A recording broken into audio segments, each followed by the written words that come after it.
तो आज हमारे यहाँ ऊना म्यूनिसिपल कॉरपोरेशन के कमिश्नर और ऊना के एडीसी महिंदर गुर्जर जो कि आईएएस ऑफिसर हैं, उनके विचार आपने सुने कि कैसे वो यहाँ पहुँचे, उनका क्या सफर है और क्या उनकी सोच है। उससे पहले आपने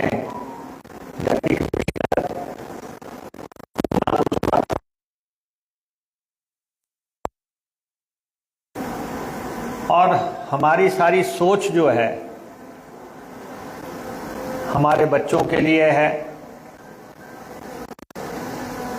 और यहाँ पे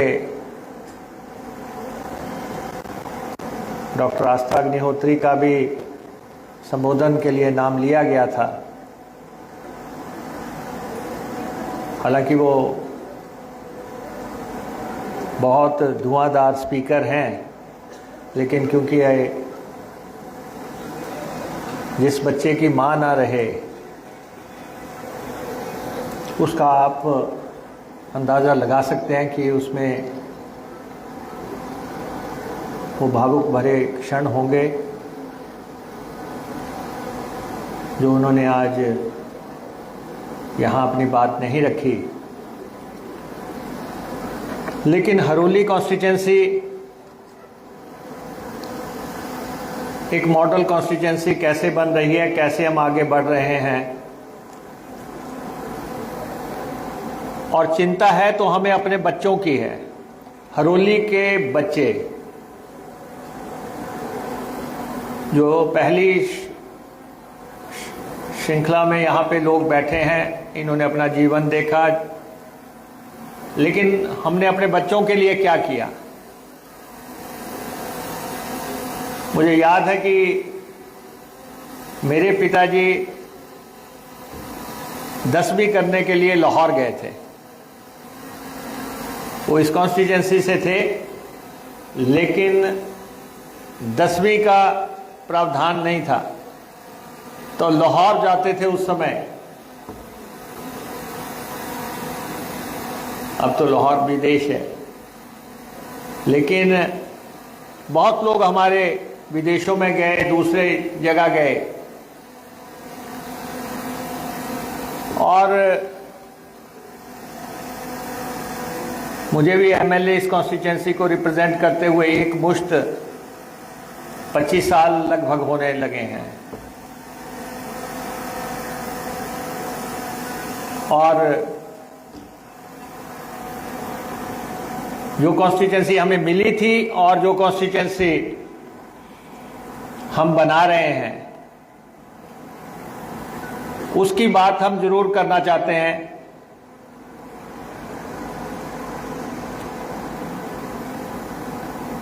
और आपके पेरेंट्स कितना पढ़े हैं, आपकी माँ कितना पढ़ी है, आपके पिताजी कितना पढ़े हैं, उससे भी एक स्टेप पीछे चले जाएं कि आपके दादी कितना पढ़ी थी और आपके दादा कितना पढ़े थे, और आपका लक्ष्य क्या रहा है।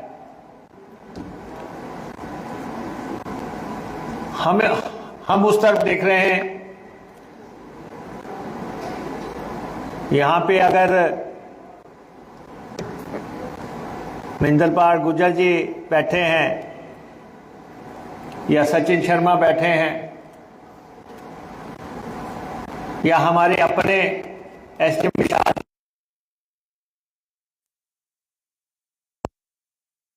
रणवीर जी बैठे हैं, हमारे यहाँ के लोकल डीएसपी हैं, या मेरे साथ सिक्योरिटी में अटैच डीएसपी बैठे हैं, या हमारे प्रिंसिपल साहिबान हैं।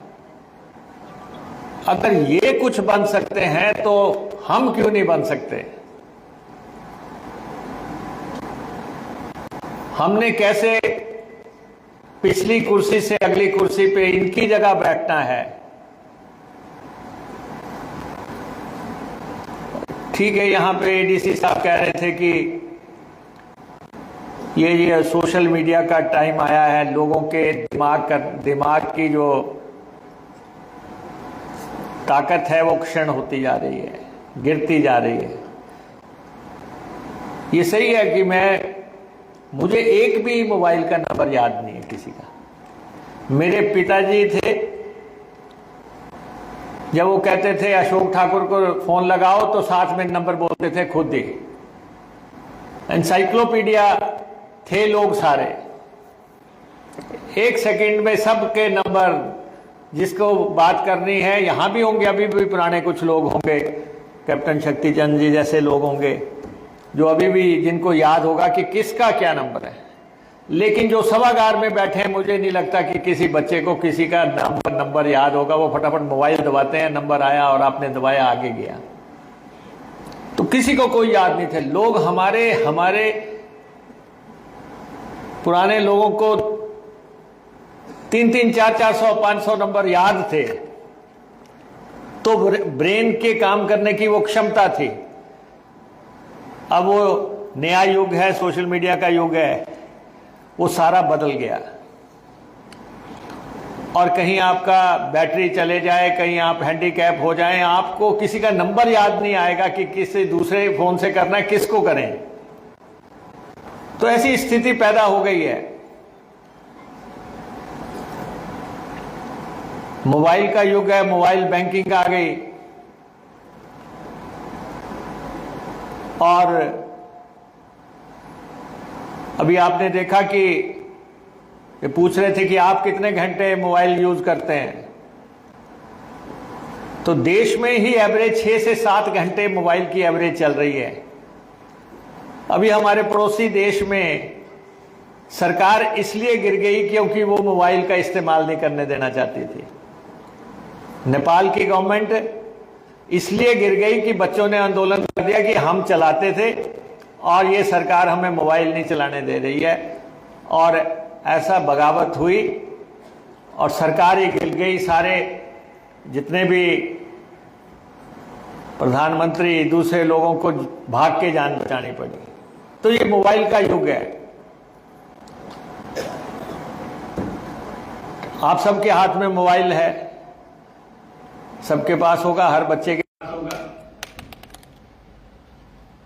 कोशिश ये रहती है कि इसका अगला मॉडल लिया जाए, उससे अगला लिया जाए। आपकी सुविधा भी है कि आप उसको उसमें। मोबाइल के फायदे क्या हैं, मोबाइल के नुकसान भी हैं। फायदे तो ठीक हैं कि आप सारा दिन लगे हैं, कोई गाने देख रहा है, कोई और शौक देख रहा है, हर तरह का सोशल मीडिया पे परोसा जा रहा है। लेकिन मोबाइल के खतरे ऐसे हैं कि मोबाइल को सब पता है कि आप क्या हैं, आपकी पर्सनैलिटी क्या है। जो मोबाइल कंपनी के पास डाटा है, उसको जिसके पास मोबाइल है उसका सब कुछ पता है कि वो खाने का उसका शौक क्या है, उसका देखने का शौक क्या है, वो सारा दिन देखता क्या है।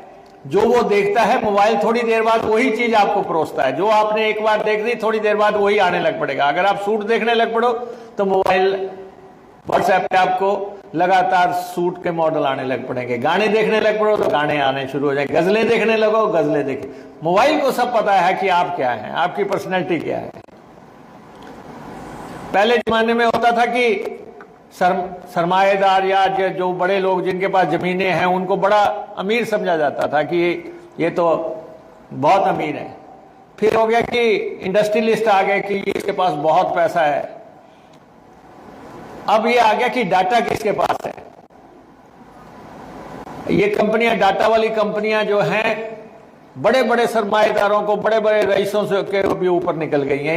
इनका आप देखो, नए लोग अभी नई कंपनियां खोलते हैं, कहते हैं जी स्टार्टअप शुरू किया, पता करो कि बच्चे का स्टार्टअप कितने का जी, 200 करोड़, 400 करोड़। सिर्फ डाटे का खेल हो गया। और कंपनियों को सब पता है कि आप चाहे जाके किसी कोने में मोबाइल देखो, आप चाहे जाके फ्रेंड्स के साथ देखो, चाहे आप बचते बचाते टॉयलेट में जाके देखो, लेकिन मोबाइल को सब पता है कि तुम है क्या है, तुम्हारी पर्सनैलिटी क्या है, तुम एक्चुअली चाह क्या रहे हो, तुम्हारे शौक क्या हैं, सब कंपनी के पास है।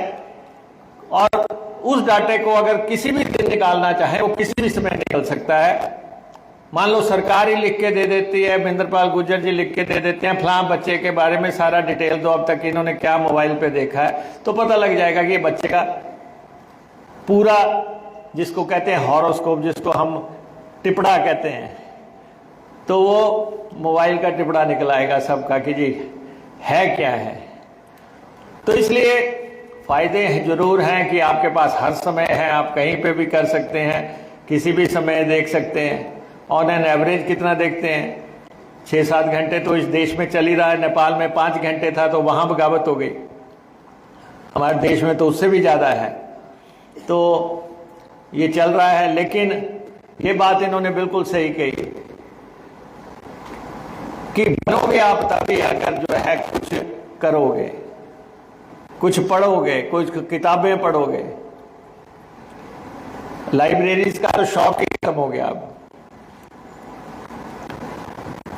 कोई किताबें गिफ्ट करने का शौक ही खत्म हो गया। पहले ये होता था कि थोड़ा बहुत कॉलेज लेवल पे प्रिंसिपल्स करते होंगे, एनुअल फंक्शन पे तो समझ हो सकता है, अदरवाइज पहले किताबें ही गिफ्ट होती थी। किसी बच्चे को महात्मा गांधी जी के बारे में पूरा पता हो, किसी को जवाहरलाल नेहरू जी के बारे में पता हो, किसी को पटेल के बारे में पता हो, कोई पर्टिकुलर सब्जेक्ट पे आपको कुछ पता हो, एक थीम पे तो पता हो कि इस व्यक्ति के बारे में हम सबको जानते हैं हमरा, लेकिन वो दौर रहा नहीं है। इसीलिए हम आपके बीच में उन लोगों को ला रहे हैं जो आपको ये बताएं कि जीवन को कहां लेके जाना है।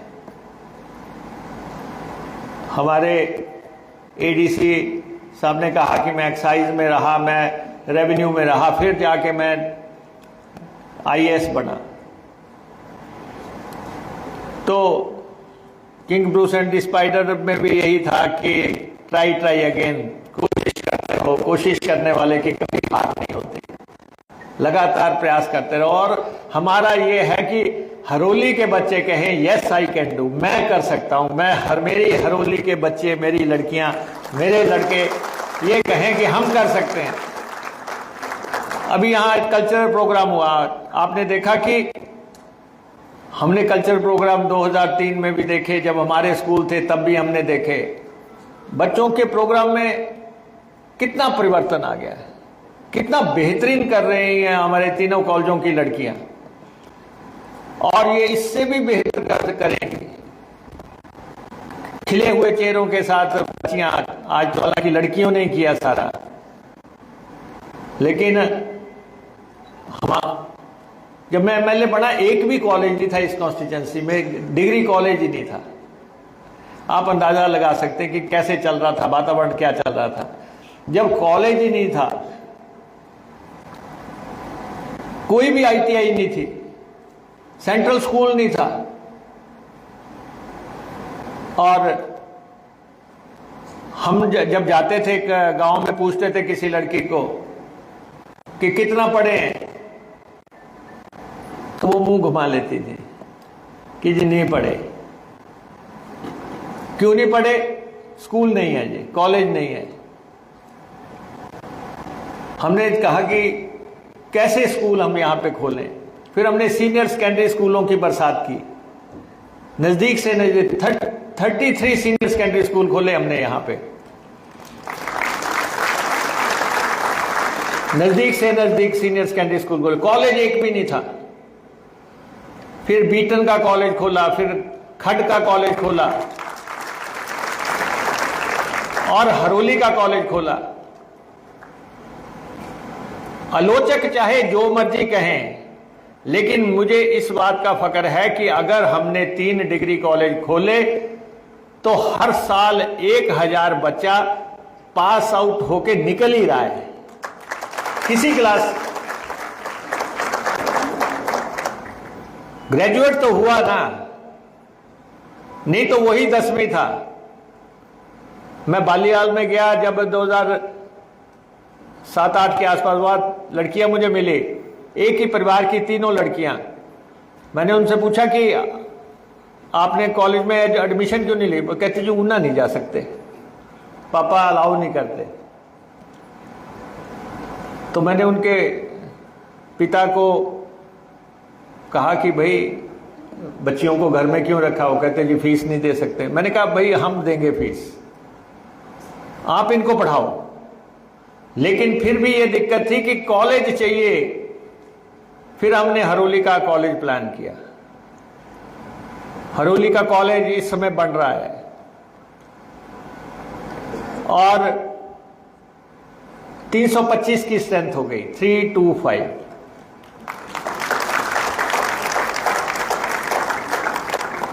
बीए भी, एमए क्लासेस भी अब शुरू की, बीबीए, बीसीए, अभी कुछ दिन पहले एनसीसी। जो भी मैं आपको बताऊं कि आप सब हरोली के लोग बैठे हैं, अगले साल जैसे मर्जी हो इस कॉलेज की स्ट्रेंथ को हम 500 पे लेके जाएंगे। जो भी कोर्सेज हमारे बच्चे चाहते हैं कि ये चाहिए हमें यहां पे। हालांकि अभी हमें बच्चों को एजुकेट करने के लिए टीचर्स का भी दम लगेगा। अंग्रेजी में एक भी एडमिशन नहीं हुई, 0 एडमिशन है। हमने सब्जेक्ट दे दिया है, लेकिन बाकी सब सब्जेक्ट्स में एडमिशन हो गई है, लेकिन अंग्रेजी में नहीं हुई। इसका मतलब हमारा बच्चा अभी भी डर रहा है। इसका मतलब अंग्रेजी को हाथ डालने से हमारा बच्चा डर रहा है। हम ये खौफ निकाल के रहेंगे, जो भी हो। देश दुनिया के सामने अपने बच्चों को खड़ा करने के लिए परेशान होते हैं, प्रिंसिपल परेशान हो जाते हैं, ओएसडी साहब परेशान हो जाते हैं, डायरेक्टर परेशान हो जाते हैं कि रोज ही पूछते हैं कि हरोली में कितने बच्चे हैं, खड में कितने हैं, बीटन में कितने हैं, वहां पे कितने टीचर हैं, वहां पे कितने हैं, और कौन सा सब्जेक्ट कहां पे खोलना है। अगर हम बुनियादी ढांचा नहीं आपको दे पाएंगे तो हमारा एमएलए रहने का कोई औचित्य नहीं है। जब तक हम, क्योंकि मेरी मां अंगूठा लगाती थी और आपकी दादी अंगूठा लगाती थी। हमने उनको लिखना सिखाया, किस ढंग से चेकबुक कैसे साइन करनी है, किस ढंग से आपको अपना लिखना है। और वो कॉन्स्टिट्यूएंसी जिसमें अंगूठा लगता था, आज उस कॉन्स्टिट्यूएंसी की बच्चियां जज बन के निकली हैं, जज बनी हैं। आज उस कॉन्स्टिट्यूएंसी के बच्चे जो हैं, हमने लॉ कॉलेज खोला, वकील हम पैदा कर रहे हैं इस पर देश के लिए। वकील हम पैदा कर रहे हैं, 700 बच्चे यहां लॉ की एजुकेशन दे रहे हैं। हमने खोला तो बच्चे काले कोट वाले, जब कभी लोग अदालत में जाने से डरते थे, आज वो खुद काले कोट डाल के अदालतों में खड़े हैं, हमारे बच्चे खड़े हैं। नर्सिंग कॉलेज हमने खोला, नर्सें हमने बनाई। पहले कहते थे साउथ की नर्सें चलेंगी जी, आज पता लगता है पूरे देश में जाओ हरोली की नर्सें चलेंगी। आज मैं पीछे वेदांता में गया, वहां 40 लड़कियां इकट्ठी मेरे को मिलने के लिए आ गई। मैं किसी को देखने के लिए गया, वहां लड़कियां आ गई, तो उन्होंने मुझे नमस्ते वगैरह की। उन्होंने कहा जी हम आपके साथ फोटो लेनी है। मैंने कहा आपने मेरे साथ क्यों लेनी? कहते जी हम हरोली की पास आउट नर्सें हैं। हरोली की नर्सें देश दुनिया में अपना स्थान अर्जित कर रही हैं। हरोली के वकील, हरोली के जज, मिशन हमने पकड़ा, करके रहेंगे। और मेरा आपको बार बार बुलाने के लिए ये सभागार क्यों बनाया मैंने? ये चंडीगढ़ में था, मैं देखने के लिए गया एक कार्यक्रम में। मैंने कहा नहीं, ये तो हरोली के बच्चों की जरूरत है। तब हमने यहां पे बनाया।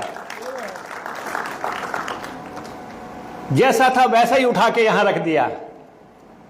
हम प्रिंसिपल्स को कह रहे हैं अपने बच्चों को लेके आके यहां कार्यक्रम करवाओ, स्कूलों वालों को कह रहे हैं, आईटीआई को कह रहे हैं, लॉ कॉलेज, नर्सिंग कॉलेज, सबको कह रहे हैं कि इसको इस्तेमाल करो। कोई फीस तो लगती नहीं, बच्चे इस्तेमाल करेंगे। अगर आज 3 प्रोग्राम, एक बीटन कॉलेज वालों ने दिया, एक दूसरा खड कॉलेज ने दिया, एक हरोली कॉलेज ने दिया। कम से कम एक आइटम हर कॉलेज ऐसी तैयार कर दे जो पूरे प्रदेश में तहलका मचा दे कि ये आए थे हरोली वाले, चाहे खड के आए चाहे बीटन के आए, लेकिन जो लेके जाए, लेकिन वहां पे शोर मच जाए कि यार आइटम पेश की तो इस कॉलेज ने की। तो थोड़ा सा मेहनत टीचर्स को करना पड़ेगा और बाकी हमारे बच्चे मेहनत करेंगे। अब कहते हैं कि जी न्यूयॉर्क को टूर जा रहा है कल्चरल एक्सचेंज का। अरे भाई, कल्चरल एक्सचेंज में हमारे बच्चे जाएंगे अगर आप यहां पे उनका ऐसी प्रस्तुति कर देंगे कि सब विवश हो जाएंगे कि इन्हीं को लेके जाना है वहां पे, तभी कल्चर एक्सचेंज होगा। ठीक है, हमारा कल्चर पंजाब से आसपास का कल्चर है, पहाड़ का कल्चर डिफरेंट है, लेकिन हम जो है हम उसी में खुश हैं, हमें उसी में जो है अपनी प्रस्तुति करनी है। इसलिए हमारे कॉलेजेस अपनी तैयारी करें। बच्चों को मेरा यही आग्रह है, किसी से मत डरो, कॉन्फिडेंस रखो अपना। कोई हरोली वाले को कोई टच नहीं कर सकता, जितने भी आप बच्चे हैं। लेकिन जीवन का लक्ष्य जरूर रखो। जीवन में ठीक है, यहां पे गुज्जर साहब भी कह रहे थे, जीवन में ऊपर वाले ने जो करना है वो तो करके रहना है। मैं और मैडम सिमी अग्निहोत्री चंडीगढ़ से एक फ्लाइट पे इसलिए नहीं जाते थे कि आस्था अकेली न रह जाए। वो हमेशा फ्लाइट से जाती थी, मैं हमेशा गाड़ी से जाता था। लेकिन हमें कोई ये मालूम थोड़ा नहीं था कि जो ईश्वर ने निर्धारित किया है, तुम चाहे जहाज में जाओ, तुम चाहे दूसरी गाड़ी से जाओ, जो उसने जहां जो करना है वो करना ही है। बहुत साल, हम 5-7 साल से कभी हम इकट्ठे ट्रैवल नहीं किए फ्लाइट में। हमने कहा, वो कहते कि नहीं, मैं तो जब आधे घंटे में पहुंचना है, मैंने कहा नहीं, मैं आया थी पीछे से 3-4 घंटे लगा के दिल्ली पहुंच जाऊंगा। ये ईश्वर के फैसले हैं, लेकिन हम अपनी कॉन्स्टिट्यूंसी को संवारने में लगे हुए हैं। शिक्षा का क्षेत्र है, चाहे हेल्थ का क्षेत्र है। हेल्थ में यहाँ पे बीएमओ साहब बैठे हैं, ये बैठे हैं, इनको लोग बहुत पसंद करते हैं। बार बार लोग कहते हैं कि जी जब भी इनकी ट्रांसफ़र होगी ये डॉक्टर नहीं जाना चाहिए यहाँ से, अवेलेबिलिटी है या सुविधा देते हैं। हरोली के हॉस्पिटल में अब 15 डॉक्टर हैं, 15 डॉक्टर, और 7 स्पेशलिस्ट हैं। और किसी में 2 हुआ करते थे, 1 हुआ करते थे।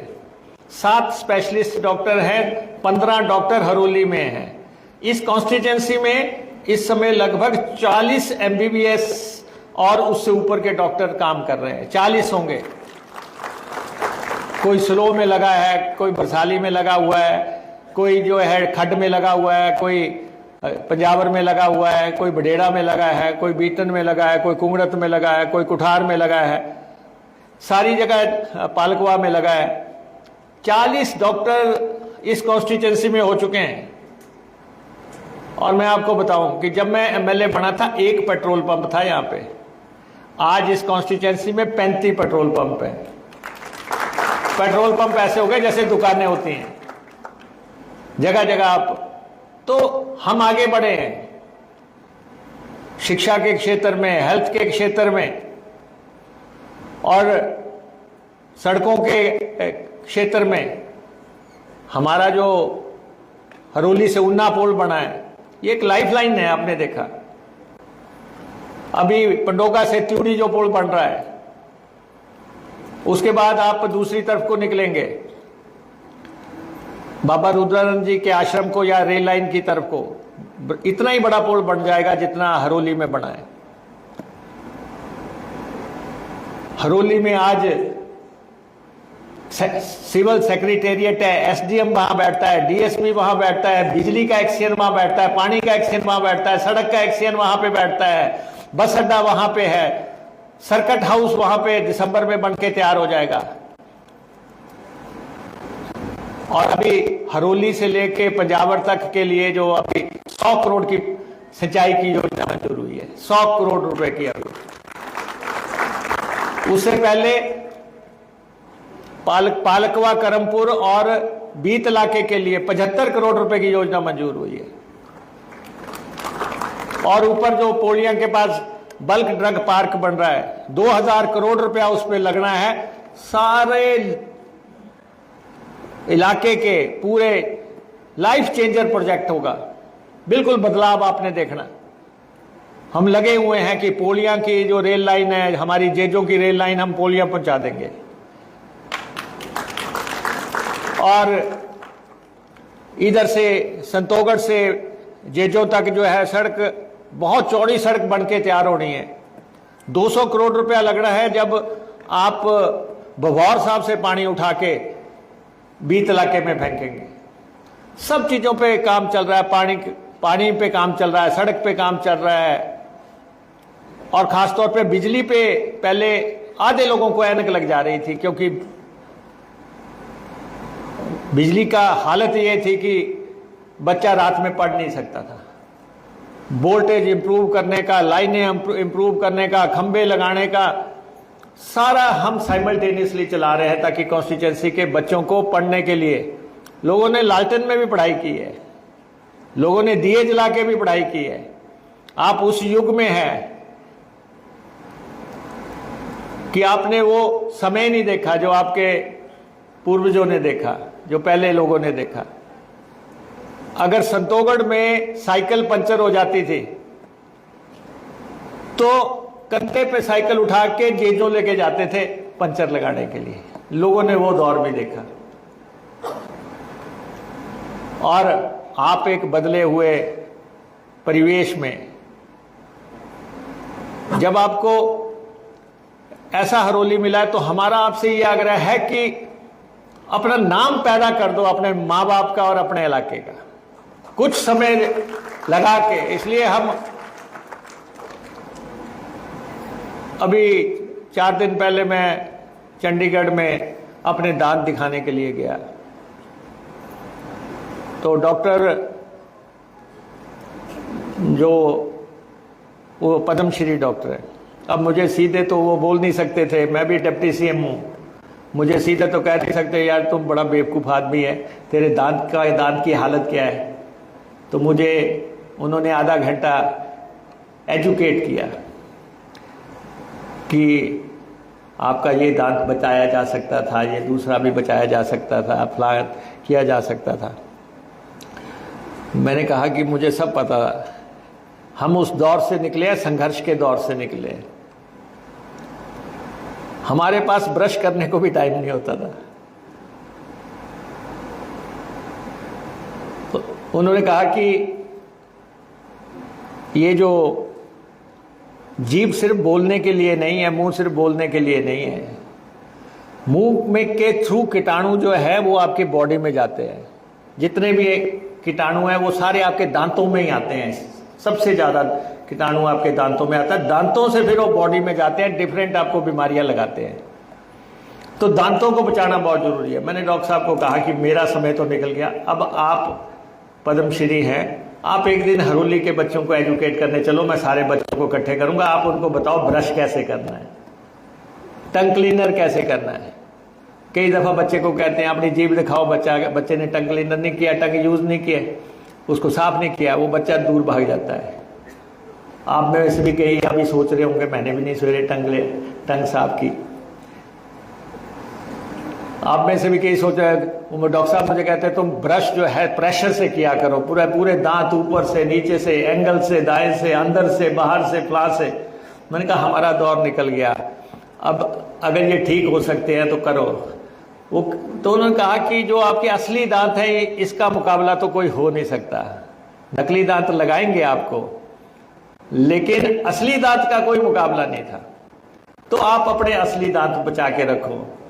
वो डॉक्टर साहब को भी मैं लाऊंगा, आपको एजुकेट करें, आपको ब्रश करना सिखाएं, टंग साफ करना सिखाएं। ये हमारा काम है कि हम अपने बच्चों को ब्रश भी ला के दें, टंग क्लीनर भी ला के दें, उनको जो है टूथपेस्ट भी ला के दें।